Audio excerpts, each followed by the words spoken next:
Well, good morning, everyone, and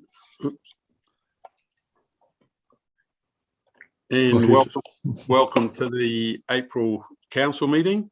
So another beautiful day out there. So the first item on the agenda is apologies, and I have two apologies, one from Graham and one from Hazel. And everybody else is here. So can I have a mover and seconder for those apologies? Moved Councillor Coles, seconded Councillor Lou Brown. All those in favour? Aye. Aye. Contrary? Carried. Thank you for that. Late items. I have one, resignation from Elwyn Andre Wiltons, and we'll discuss that at the end of briefly at the end of the meeting, as just for notification. So can I have a mover? Oh, hang on, before I go calling for a mover and seconder. Were there any other late items that anyone wanted to bring up? No? Okay, can I have a mover and seconder? Oh, sorry. We just missed the disclosure of members' interest, Jim. Oh, sorry. Yeah. Yep, I'll go back to that. Sorry. No, thanks for pulling it up, Jenny. So can I have a mover and seconder for the late item then, please? Councillor Pettit and Councillor Coles. All those in favour? Aye. Contrary? Carried. And sorry for that. Item 2, disclosures of members' interest. Was there any that anyone wished to raise this morning? I'm not seeing any hands going up. Okay. No disclosures. Thank you for that. Having messed up the order of the meeting, we now on to item 4, confirmation of the order of the meeting. Does any Claire moved, Andrew Brown second. All those in favour? Aye. Aye. Contrary? Carried. Thank you for that. Item 5, councillors' update on attendances. And can I just ask that we just keep these to the attendances on behalf of council, not your diary for the month. Otherwise, we'll be here for all morning. So, yeah, it's just anything that you've done on behalf of council. Claire and then Roger. Oh, thanks. There was a New Year celebration on the 17th of April with the Buddhist community at their Rukahia temple. And so I went there, attended on behalf of Jim. Great occasion, actually, and heaps of people there. And the Muslim community also invited a council representative to come along to the Pirongia Market Day on Sunday. And so, again, I went there on behalf of Jim. And then lastly, the Anzac Day commemorations at Pirongia, which were really well attended for the dawn service. Thanks. Thanks, Claire. Roger. Thank you, Mayor Jim. Yeah, and I think these are all on behalf of council in a way. I attended the annual plan sessions, either virtually or face-to-face, with the Karapiro, the Waipa business community, the Cambridge Community Board, and Rotary, and some interesting feedback, as we all know. I attended the Regional Connections meeting, again virtually. Some interesting discussions regarding future of transport in the Waikato, particularly the place of, or not place of, for rail, which was interesting to hear. I attended the RSA celebrations and the presentation of a wonderful cloak taonga to the national president and 2 carved balls to RSA and Lekenwa. Attended the feedback session on the proposal plan for Carter's Flat, which was really interesting. And then yesterday attended the Anzac Day commemorative celebrations, the dawn service and the community service. Thank you. Yeah, thanks, Roger. Susan and then Lou. Good morning, everybody. Just quickly, like everybody else, I attended a cluster of the Kappa with the councillors webinars, and we had a really, I suppose, varied turnout for those, but I was particularly impressed with the rural turnout and some of the questions that had been asked at a number of the other ones. Actually, at the rural webinar, attendees actually asked whether it would be possible for us to look at doing those sorts of catch-ups on a more regular basis so they could just keep abreast of council matters, which I thought was a really good idea, and was certain the suggestion was met with really positive feedback from staff. So maybe that's something we can look at doing into the future. So that's fantastic. And the other thing of note that I attended was the Te Mushu Community Board meeting, where we dealt with the last part of our discretionary funding. We had 17 requests in total, seeking about $68,000. We had 30,000 to allocate, allocated just over 21,000 of that, and grants went to organisations like the Māori Women's Welfare League, Men's Shed, Te Mushu Sports, Rose Society, and the Te Mushu Health Shuttle. So good sprinkling across the sectors in our social sector services in Te Mushu. Thank you. Thanks, Susan. Lou. Thank you, Your Honour. Just quickly, I endorse what Susan just said about the meetings that we had. I think that's a great idea, especially with the rural population. They were very, very keen to see a little bit more community and input from us. But the main one I'm dealing with is I attended the Rangi-o-Awhia blessing of the land down there on Saturday as a member of the council, and they actually received that very well. We had almost 200 people there, so it went very well, and they blessed the land, and now it is proceeding as an agri commission. Thanks, Lou. Liz, and then Philip. Thanks, Jim. Yeah, just a few bits and pieces. So, like everyone, attended the dawn and civic ceremonies in Cambridge yesterday.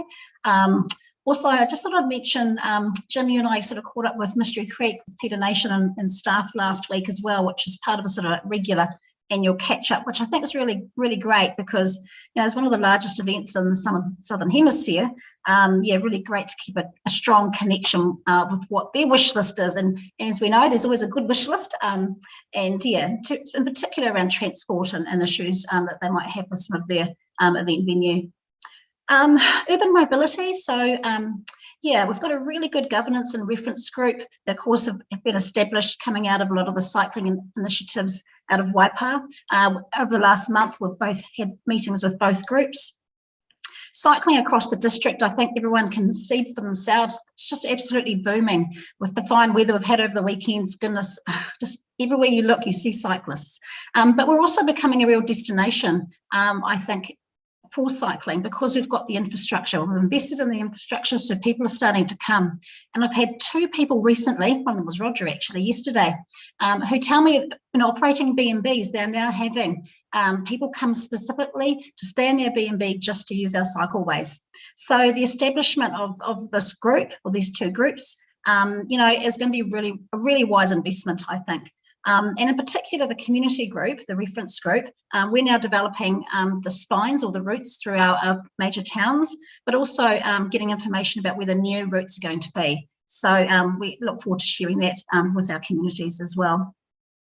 Also attended the Regional Connections Committee, which of course is chaired by Angela Strange.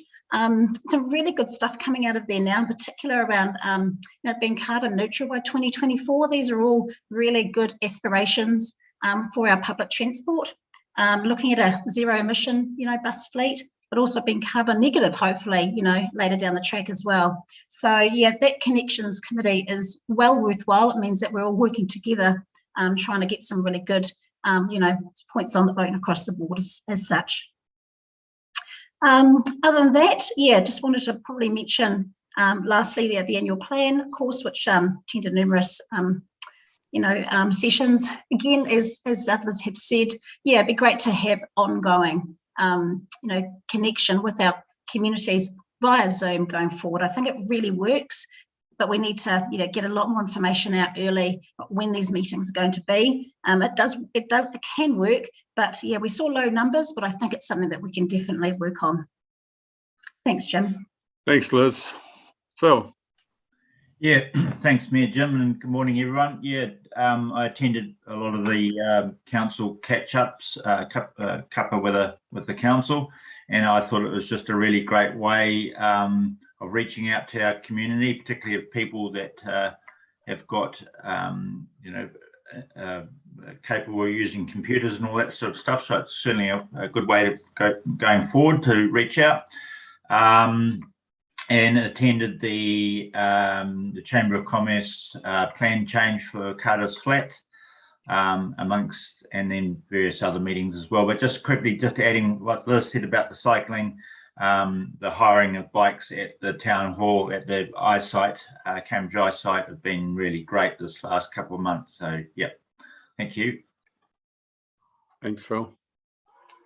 I don't see any other hands up. So look, it's been a busy month for everybody, particularly with the annual plan. So my thanks to all of you who've hosted those Zoom meetings. And it's interesting, isn't it? It's we can take one positive out of COVID, but we've got a new method of getting to our communities. And I think if we can build on that, we're going to.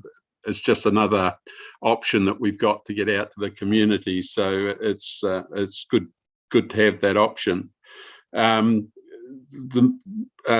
suppose the important meeting that I had that hasn't been touched on by the remainder of councillors in terms of obviously the Anzac Day commemorations and annual plan meetings was a meeting with Minister Mahuta in Wellington regarding the three waters.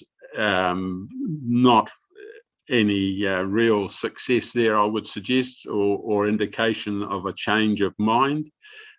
So that's disappointing with the amount of work that's going on, but it's still progressing. So I suppose we can just keep pushing our point of view.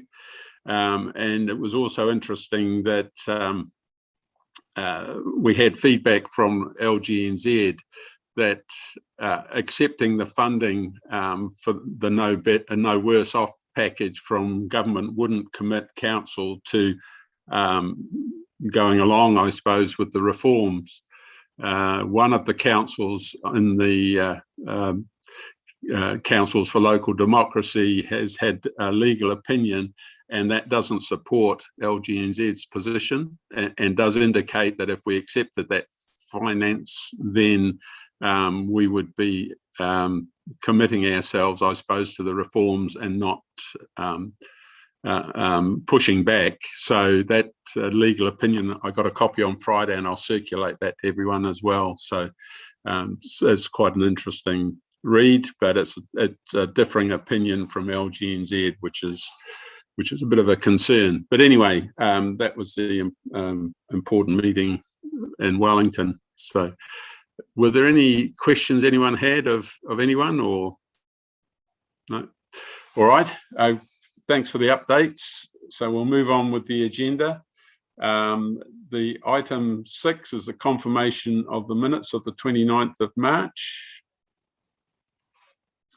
And can I have a mover and seconder to receive those, please? I'll move. Moved Roger, seconded Councillor Lou Brown. All those in favour? Aye. Aye. Contrary? Carried.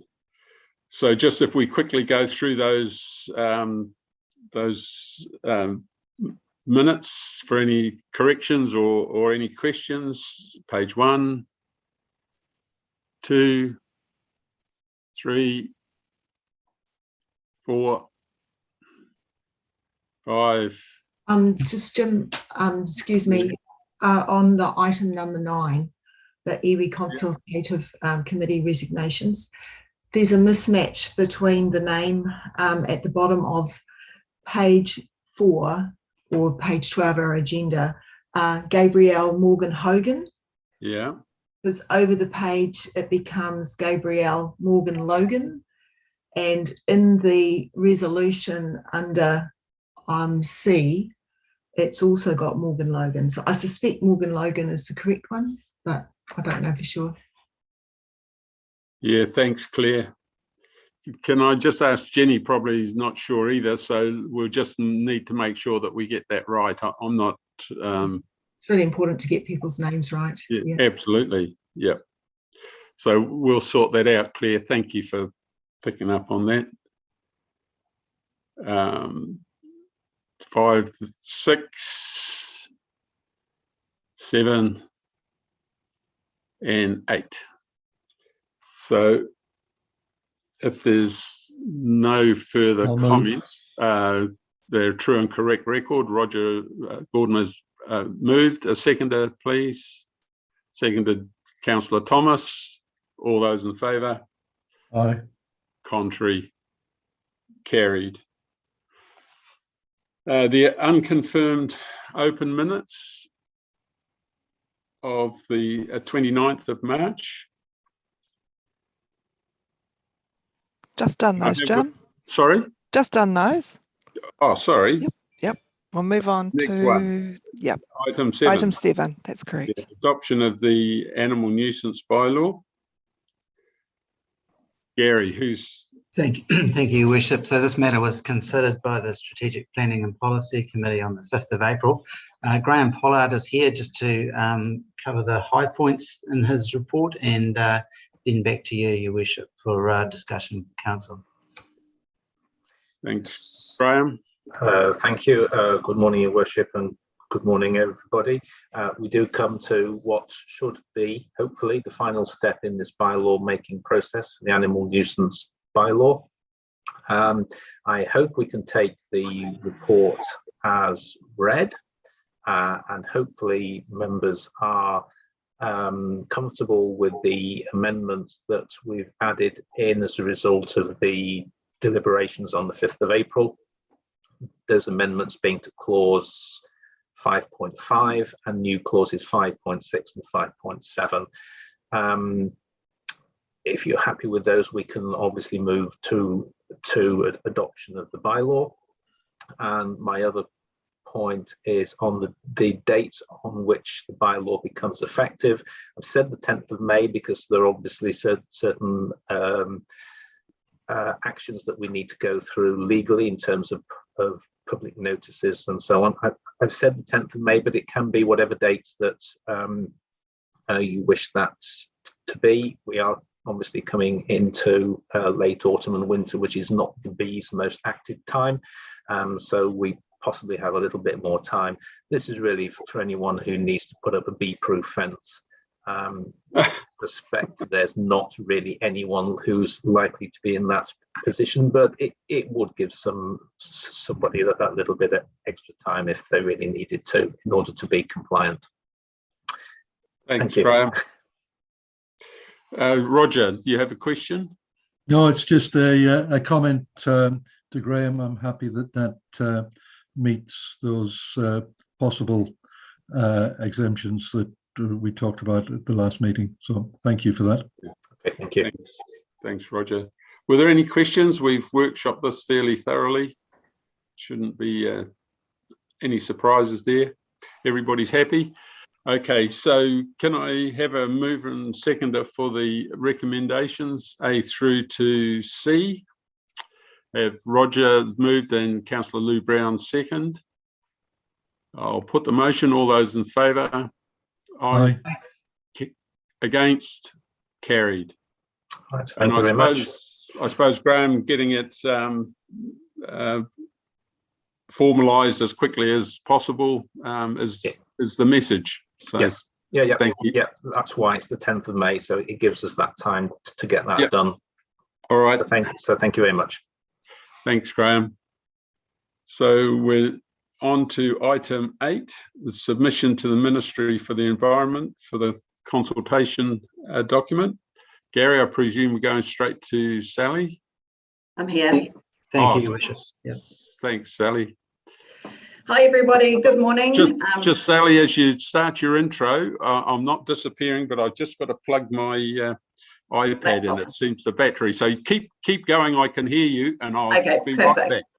Okay, thank you everyone for your time this morning. So I appreciate this is quite a big document, but the government hit us with a 3-in-1.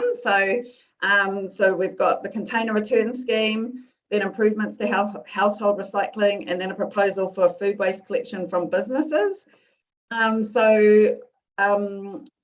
just happy to kind of take any comments, and if we maybe went in order with the questions, and the questions are numbered in the appendix. So if anyone's got any comments or questions or discussions that they'd like to have, just maybe, let me know what question you have an interest in. A couple of people. Claire? Yeah, Claire. I can't really see everybody, so. Yeah, thanks. I'm happy to jump in. I have a few questions or comments. Like, firstly, I'm really rapt that the government seems to be seriously looking at trying to reduce the waste that's going to landfill and tightening up on processes like for container deposit schemes, which have been waiting for ages for. But I do have some reservations, firstly, about whether or not we can recycle our lids as well. Like, I like to recycle my lids. They do actually take up a lot of space separately. So I'm a bit surprised that there should be so much interest in perhaps not recycling lids. So that, I think, was what page? I'm just trying to see what. I think that was question number 17. Okay. Yeah, and I'm not sure, like, why is there this sort of out for not actually recycling your lids too? I'm thinking mostly of like both like milk bottles and juice bottles, and then also like the caps of like cider. We drink cider, so yeah. So how that originated was when they did the work to do a proposal to standardise recycling. They asked the recyclers, what materials can you guys find markets for, what can you recycle and what can't you? And it came flowing from that lids are just too small. So can they actually be recycled? Yes, they can, because they're a type of plastic and stuff. But they're just very, very small to do on any kind of optical or hand sort. And then with the metal lids, there's an issue because they're usually lined with plastic. Oh, yeah. So that was the kind of two main issues. And they kind of just thought maybe for standardisation for New Zealand to say no lids, but then they do reference in the document that possibly that could be something that becomes like something that scouts do, or that there's a separate little pipe hole where everyone puts their lids and they can be sorted and stuff like that. So acknowledging there is some plastic and some loss of, capture if we don't collect lids, but whether just for standardisation of the rules is lids out easiest. I see. Yeah. So I'm really concerned that there seems to be an acceptance that it's okay to have these high volume items that aren't easy to recycle, or actually should be made of natural products. So even if they're not recycled, they could be composted or done, some natural process that's actually going to see them decompose. Because I just think, this is a really big flag about what's wrong with the way we're actually consuming things at the moment. It's just ignoring reality, really, and that we shouldn't be allowing these processes that create all of the stuff that can't actually be reused or can't compost down. So the next thing I have is question number 57, and this is about it's about the performance measures for diversion of recyclables and food scraps. So I'm really worried about them relying on these kind of performance standards, because they don't take into account people changing their household systems. So they can either reduce their waste themselves, or they actually compost it, in on their own property, in their own home. Like, this is what we've done for years, and the efforts that my family are doing just don't even get acknowledged by these systems. And in fact, that's probably the best approach. In the end, we want everyone to take responsibility for their consumption and then looking after their own waste, so it's all minimised. Because really, why should we have to have these really elaborate and expensive systems that are perpetuating, bad consumption habits? Yeah, so I get your point that as far as their measure is concerned, you wouldn't even be recognised because you're not participating in the kind of curbside. I can't remember exactly where I put it, but I said somewhere, I'm sure I said that, you know, eventually we want to see a downturn in consumption. So just measuring diversion over time is only one measure. And, you know, maybe I think I mentioned participation rates of, you know, but also participation rates of services, but also kgs per person per population, because that's right. Actually see people like you'll be captured, not through the curbside stuff, but because you're in our community, but not contributing too much into the waste. So yeah, and in fact, we want more people, because we want more people to move into that space. Yeah. And in fact, it's on the next page, actually, that you make that comment about reducing consumption. Okay, good. Okay. Yeah, that's right. And then I'm really concerned about the proposal to collect food waste, sort of as an area, like you mentioned a number of times, as long as we have communities that live within 150 kilometres of a place that will compost this waste, it's going to be good. Well, you know, we support it. But in actual fact, I'm really worried about people having to have food waste collected once a week that's going to be trucked somewhere. You know, like, again, I'm all in favour of neighbourhood schemes or, you know, small scale schemes, because, you know, like when I was at school, we had a bucket that went to the pig farmer, you know, because people's food that wasn't eaten was put in there. Yeah. And now, and you know, we want people to maybe be managing their consumption, like, for instance, having their own veggie garden, so that they only pick what they're going to eat and they don't actually create a lot of waste, because the rest of the time it's just continuing to grow in their veggie garden. You know, they don't get a big fridge full of a quarter eaten cabbage or something. Actually, I must admit, sometimes we do get that. Yeah, I'm concerned that it looks like the solution to our problems is going to be these big collection schemes. But in actual fact, I think the better solution is for individuals to work out how to run their households without creating this waste in the first place.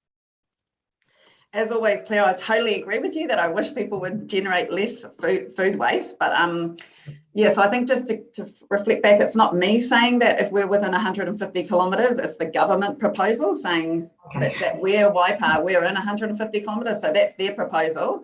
And so my main concern around that was the timeline that they gave us to have a new service within 2 years is kind of just undoable. I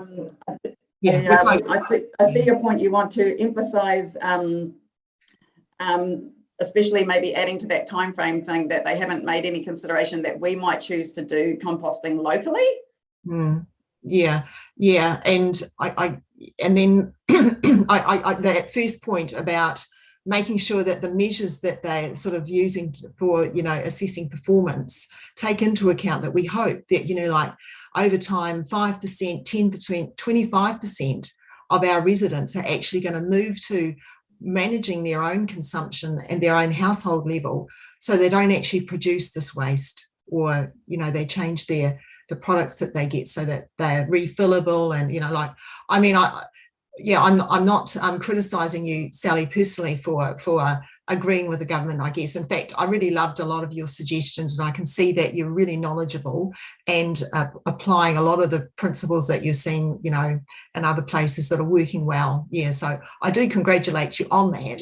Yeah. I was just trying to respond to what they actually proposed. So I'm just trying to think from our council perspective, what are the risks and stuff. So I've got that. I've got maybe I will add another target in there, just another suggestion of a target of behaviour change measures to capture people who are already progressed on the journey of zero waste.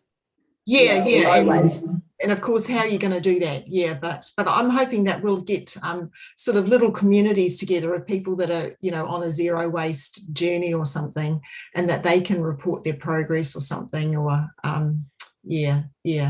maybe, you know, memberships of different forums that are working on this, because I guess that's how you could demonstrate that there is behaviour change. I don't know. Yeah. Okay. Cool. Thank you. That's me. Thank you. Thanks, Claire. Marcus, then Bruce, and then Roger. I just want to congratulate you, Sally. I mean, it's an excellent, well-written report, and I hope that the government does pick up the suggestions that you've made. And yeah, I think it'd be great when we see this implemented around the country. Thank you. Thanks, Marcus. Bruce? Thank you, Your Worship. Sally, fantastic bit of work you've done. It's amazing. Maybe I've missed it, but one thing I'd like is, and I think a lot of the recycling isn't happening, the little numbers are so small. I think people just biff a lot of it. I just think that if they were made more prominent on articles somewhere, it's a lot easier, but that's only just me.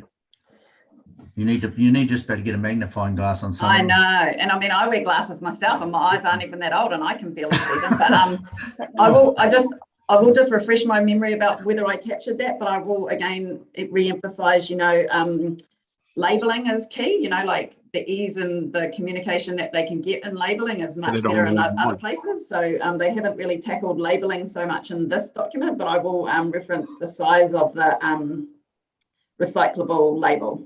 And I also do agree with Claire that a lot more home taking responsibility of your waste of your veggies, and that could be put into your garden. It's pretty easy. It's some people just too lazy to bother doing it, but I think it's a great idea to do it. I do it here because we have to out here. We don't. There's only one way. I'll biff it down the gully, but it's better for your vegetables, isn't it? Or something. Thank you. Okay. So I think it's me now. So yeah, through you, Your Worship. Yeah, I agree with Claire and Bruce on the emphasis on personal composting and disposing of your waste on your own property. I think that's something that we should encourage locally, definitely. I've got a little bit of a concern just with the food recycling, the curbside food recycling. And I mean, we had a big discussion about this on the LTP and the possible cost that it could be increase on the rates to the community. I just have a little bit of a concern that government might ignore the caveat. I mean, I just distrust what's happening with this government anyway. And I'm just wondering whether our emphasis or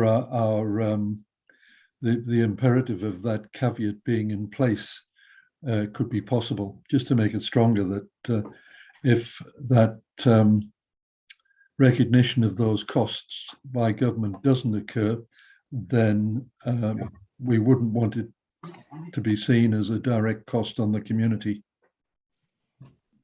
Yeah, I totally agree with you, and it's been very bad timing, and I fed that back to the ministry that they're still consulting on the strategy, which is going to determine how much of this new waste levy we get, what's the proportion from them, us, local government, how the local government split's going to be. So I said to them, you're asking us about all these proposals, but we have no bankable information on how much money we'll have to support our community. So I've tried to just drive it home as many times, saying it's not just the capex, for the trucks and the bins and stuff. It's actually OPEX. Yep. Like the council's been working so hard to keep within the rates increase and a new service like this. But it's very hard. And I have asked a direct question: is this going to be legislated? So is community consultation not a thing? But I haven't been able to get any answers to that. So I've just tried to keep raising it as much as possible, that the rates impact on the ratepayer to achieve the government goals is not something that we would be overly supportive of. We need their support to help achieve their goals. Thanks Sally. But an excellent report, so thank you very much. Okay, thank you. Thanks, Roger. Susan, and then Lou. Thank you, Jim. Hey, Sally, fantastic report as we've come to expect from you. Just a couple of questions, I guess, probably echoing some of the reservations that other members have raised and you yourself have raised around food waste collection.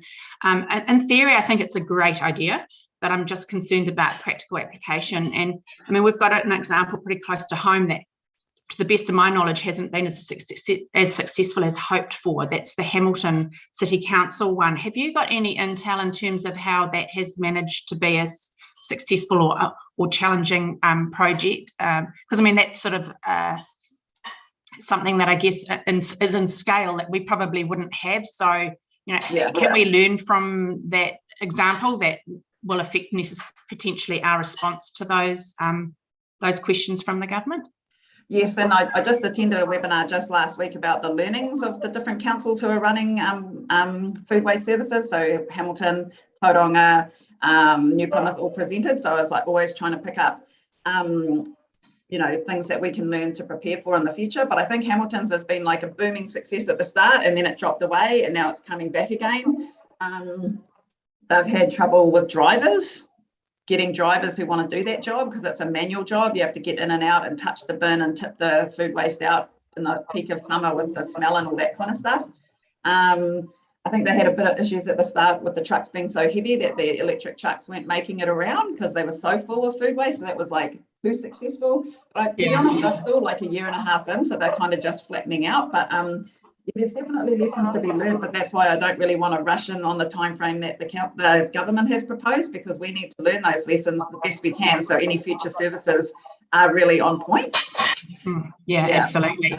And they have to be realistic in terms of the communities you're dealing with. I mean, you obviously hail from Raglan. You know how successful how successful that has been out there because of the nature of the culture of that you know, your town. And it's sort of just, you can't assume it's like that everywhere, just on bigger scale. So I think it's really important that it be really tailor-made to specific areas. And I think that takes time as well, you know, to work and do that education and engagement with the community, especially around a rollout. I mean, that's what we learned with our last one. And I just think, their time frame is not doable. So just making sure, we get local chance to reflect locally. Yeah, absolutely. You've got to understand the dynamics and the culture, if you like, for want of a better word, of those places you're putting them into.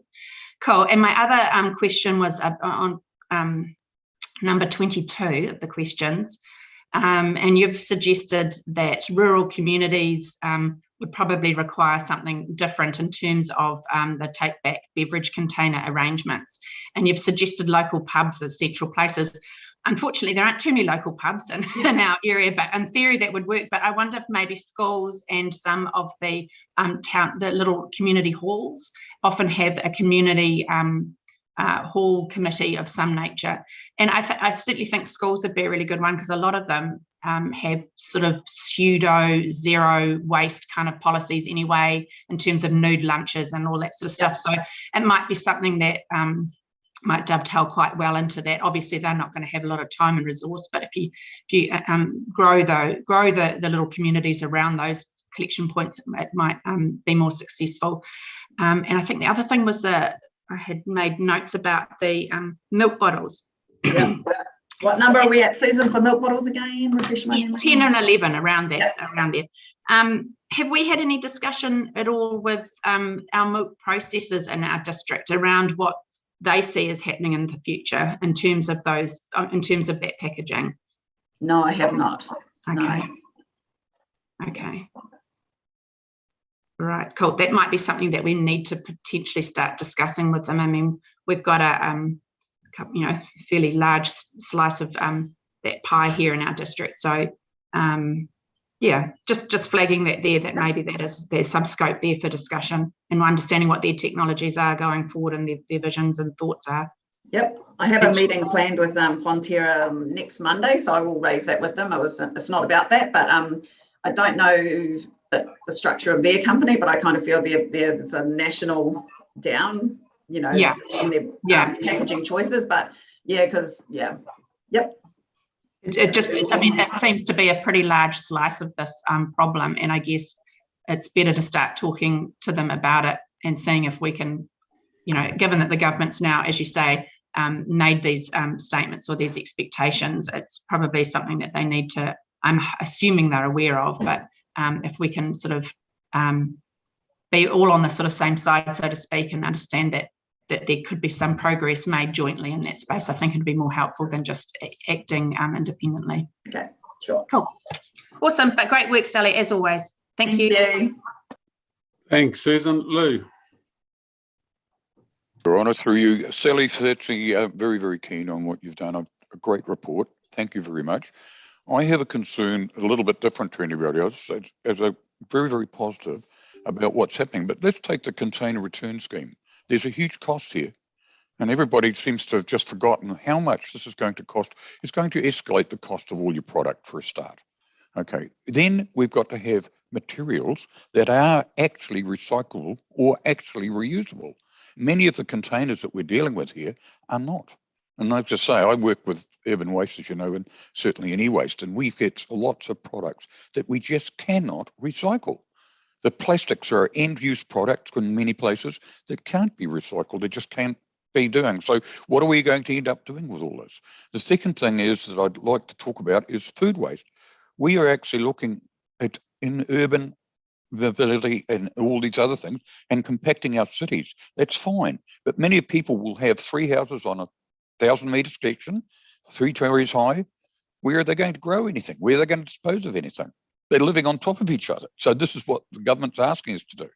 The third thing I'd like to raise is that we don't have the economy of scale. We have not got the scale that they have in many of these larger countries where they can go out and talk of a population of 20, 30, 40,000. We've got a very small population. So we've got to, I think, look at localised schemes, but having those schemes are going to come with a direct cost to the ratepayers, all of us. And we're fighting right now to keep our rates at a reasonable level. And we cannot just go out and ask people for more money, because unfortunately, with the way that our rates are set up, a small proportion of owners, property owners, subsidise everybody else. And it's really, really difficult to actually carry all these costs. Yeah. Yeah, I hear your point, Lou, about urban density and people composting at home and gardening, which other people, have talked about, which is great, but it's something that a lot of people aren't interested in doing and don't have the space for. Yeah, I get your point as well with economies of scale and doing your own composting. I think it would be more upfront cost, but over time it might be cheaper. But we've got that piece of work through Gary's request last year about to start finding out the prices of those things. So we will have a little bit of information coming towards the end of this current financial year by end of June about the cost of local composting, the carbon impacts of local composting, all that kind of stuff compared to sending it away. But yeah, okay, I've captured those points and cost impacts on ratepayers again. Yeah. Okay.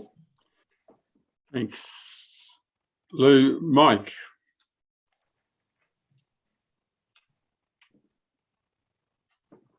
You're on mute, Mike. Mike. Yep. All right. Yep. Sorry. That's all right. It's just on the food waste thing. A lot of people at the moment, you build a new house and it sort of comes with all the appliances, including a waste, like a waste disposal thing in your sink.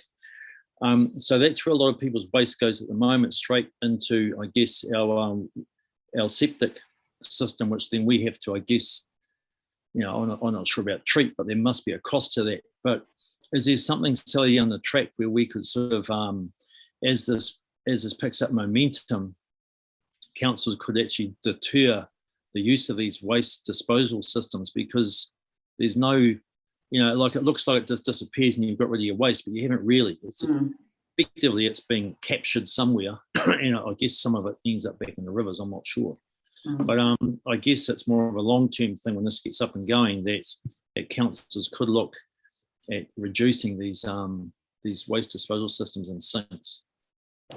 Yeah, I totally get your point, because I know every single new build comes with one, and predominantly our housing stock is getting newer and newer and newer with kitchen refurbs and everything. So I guess that kind of links back to the building code, which is a national thing, because we could not have incinerators in Waipa, but you can have them in Hamilton or something. I have had a couple of discussions with our waters team, but I'm by no means an expert, and I think there's certain sewage treatment plants that can handle and could even be wanting the food coming through there. So that is something else I will put on my list to talk more about. But yeah, you're right. And many of them, just because it's not digested by us, it just gets screened out.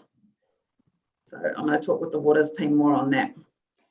Thank you. Yeah, thank you for your report. Thanks, Mike. Andrew. Yeah, thanks, Jim. I just wanted to comment on what Lou was saying. Like he's correct without any doubt, but I think it probably highlights the fact that we have not been recognising the true cost of waste for many, many years, decades in fact, and the sudden realisation that dumping stuff into landfill is not sustainable.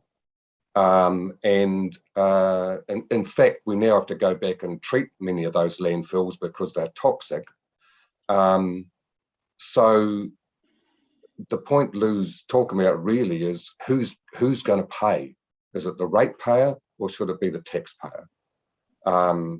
Like many of the things, government's just shoveling it down to the local body level and then saying, here guys, pay for this.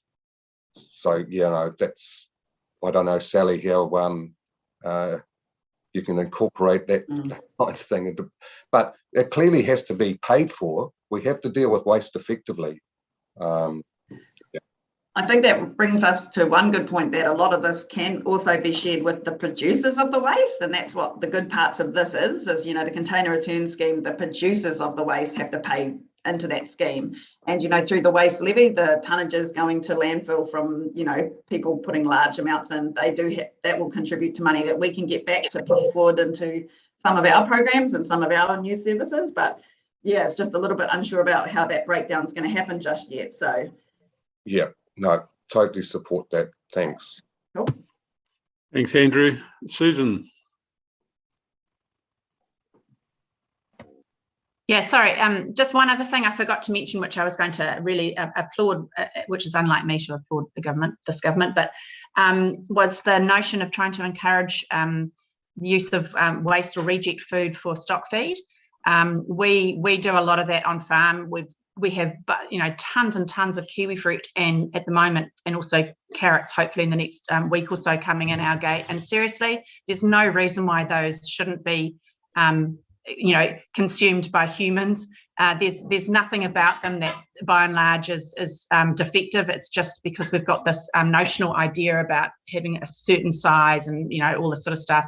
So I like the idea that's being encouraged to form some form of useful end life, if you like. But I know that a lot of those companies, particularly the ones that deal with processed foods, like biscuit doughs and rejected like muesli bars and things like that, face a real uphill battle trying to change the perception that they're actually recycling and finding a useful purpose for something that would end up in a landfill. I think the perception is often that you shouldn't be feeding stock that, but the reality is that it's a really useful and productive use of those reject foods. So, which is really only, as I say, rejected because of some sort of human created standard, which is a little bit silly. So, yeah, I was really excited to see that there's an understanding there that that's a really positive outcome for industries relying on that food for stock. Yeah, and I think it's definitely like, if it can't be eaten by a human, eaten by an animal and then composted, you know, like, because it's another. Maybe I could work up a little sentence and run it past you, Susan, to kind of emphasise our support of that. Yeah, look, I'd be really keen to. I mean, as a district, obviously, a lot of dairy farmers in our district that a lot of them do source that product, and I think it's often sort of shamed upon. You kind of don't really want to mention it too much because people have this wonderful romanticized ideas that cows just eat grass. But the reality is that they love kiwi fruit and carrots and any other vegetables that get rejected from that process. So if the sense or feeling around it can change to being a positive way of consuming or using those reject goods, then it can only be a win for everybody. Okay, cool. And I must admit, I didn't know they would eat kiwi fruit and muesli bars. I just thought, I'm surprised. That's great. Cool. Yeah. So a lot of the muesli bars, they pack them. They get to the point of packing them, and then they do a random audit and they check that they discover that the chocolate layer or there might be a component in it that's slightly too thick. So they reject the whole batch because it doesn't marry up with the packaging. So then you've got, ridiculous amounts of these packed products. So they then get shipped to a lot of these places that have machines that unpack them, and they then get sent on and sold in bulk to farmers with various stock to consume them. But yeah, we get a lot of kiwi fruit at the moment. It's really great for cows, and we're hoping to get some carrots soon. Awesome. Thanks, Susan. Lou. Yeah, and I just wanted to back up what Susan was saying. 20 years ago, Susan, I had a contract with Pinto Juice. Okay, I was getting all of their squeezed juice, so I was getting all of the oranges, and there was oranges, there was grapefruit, and we used to ensile it. They didn't squeeze it very hard. We took the pith, and we were getting a lot of pectin out of that for our cattle, which we balanced. So I was feeding that along with maize silage, and it got very well. With your carrots, yeah, I used to get all the deformed carrots from Owakuni as well. So we were doing that 20 years ago and putting it through a shredder, and it goes through stock food, and it actually improved our autumn production immensely. So yeah, admittedly, I had to use my feed bins at that stage, but still, it was operating well. Oh, great. Thank you, Lou.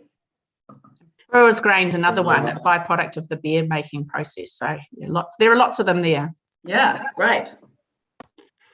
Okay, look, I think we've had a fairly good discussion on this issue. Sally, thanks for all your effort.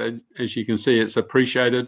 My comments have been pretty well covered in terms of, I think Lou mentioned the size of the pressure coming to have smaller sections. It makes it more difficult to compost at home. And certainly the issue about the garbage grinders, incinerators, etc., is a real issue. But my plea, I suppose, is that central government don't bring in arbitrary timelines before they've actually sorted out how the issue is going to be resolved, and particularly with food waste, because setting up systems is really expensive. And if we don't get it right, there's a chance for a huge amount of waste. So I suppose I'm not saying delay it necessarily. If someone can come up with a solution that's going to work, then let's get on with it, because it's a pressing problem. But just to have an arbitrary date and then not be able to actually establish a workable solution is just going to be costly, I would suggest, and we're going to have to reinvent the wheel. So yeah, we don't want to run into those problems. Yeah, I agree. Yeah. So with that, if everybody's happy, and Sally, can you make something out of the comments that you've got for the submission? Yes, I think I will re-emphasise and make a few points stronger, add a few of the new points, and then I think the process is to run that past Gary, CEO, and then we can submit it online. Okay. Is everyone comfortable with that process? So, Your Worship, perhaps just an amendment to recommendation B of the resolution. In the very last line, instead of subject to any amendments, it's subject to the amendments requested by council, and then delegating final approval to myself prior to lodgement. Yeah. Okay. It's not due until the 8th, so we've got time. Yeah, thanks, Gary. So everyone happy with that minor amendments to the recommendation? Okay, right, thank you for that. Can I have a mover and seconder for those recommendations, A and B? Claire, I saw you put your hand up, and then Councillor Thomas is seconded. All those in favour? Aye. Contrary? Carried. Thanks, Sally. Thanks for all your work. Thank you very much. Thanks, everybody. Okay, so the next item is item 9, local government elections. Thank you, Worship. Gary? Thank you, Worship. So effectively, we are required to run the elections for the regional council, and the regional council is required to pay the costs of the election that are attributed to their component of the election. There's a memorandum of understanding that's been agreed nationally around the way this thing is to be structured, and that's in Appendix 1 that's attached to the report. So the request of this paper from Joe is that I be given delegated authority to finalise this agreement in line with the memorandum of understanding. But Joe, if you've got anything else to add, otherwise back to you, Your Worship. Good morning, everyone. Just to add that this is very much an elections operational issue. It just really, we don't have any delegated authority in our register for MOUs to be signed by staff, which is why it is before you today. But it's very election operational orientated, which is why you'll see the electoral officials have already signed the document. Okay, thanks, Joe. Housekeeping, Liz? Yeah, look, I've read the report and yeah, happy with it, so happy to move. Okay, thanks. It's moved Councillor Stolwick, seconded Councillor Pettit. All those in favour? Aye. Aye. Contrary? Carried. Thank you for that. Thanks, Joe. So the next item on the agenda is item 10, to mover and seconder to exclude the public. Can I have a mover and seconder? Councillor Brown, Lou Brown, and seconded Councillor Andrew Brown. All those in favour?